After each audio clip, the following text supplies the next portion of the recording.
Avremo un risultato straordinario e l'autonomia entro il 2025 il governatore del Veneto verrà a Roma a firmare le preintese, quindi dopo 30 anni di battaglie, dopo un referendum che ha coinvolto milioni di veneti, diciamo che da segretario della Lega non posso che essere contento. Per la Lega, del resto, è la madre di tutte le battaglie, è e sarà l'autonomia il leitmotiv della campagna elettorale. Lo stesso segretario Salvini lo ha ribadito in visita all'aeroporto di Venezia all'indomani del lancio ufficiale della candidatura di Alberto Stefani al Palageox di Padova davanti a 3.000 persone, militanti e ancora futuribili candidati. Ma sarà soprattutto un Veneto responsabile, un Veneto che riconosce nell'autonomia e nel federalismo fiscale due grandi riforme per il futuro di questo Paese.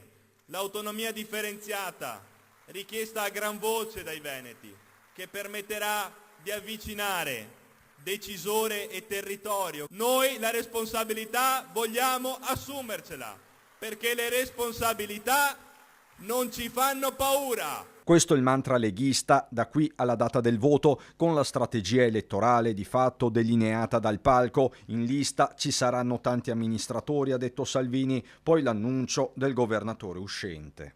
Parlandone con Alberto, ho solo una soluzione per diventare un problema reale.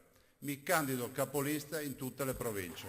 Problema, termine ricorrente in questi giorni, con il segretario leghista che ne dà un'interpretazione autentica, lasciando intendere, seppur implicitamente, chi sia il mandante politico da ricercare tra gli alleati. Quindi Zaia per chi era un problema? Ma magari pensa qualcuno che non ha voluto liste civiche, liste personali. Secondo me è sempre un errore limitare la possibilità di scelta per i cittadini, per gli elettori. Salvini che smentisce le voci per cui la Lega potrebbe sdoppiarsi, da un lato una Lega nazionale, dall'altro una settentrionale guidata da Zaia su modello della CDU-CSU tedesca. E anche oggi sul Corriere della Sera non ci azzeccano.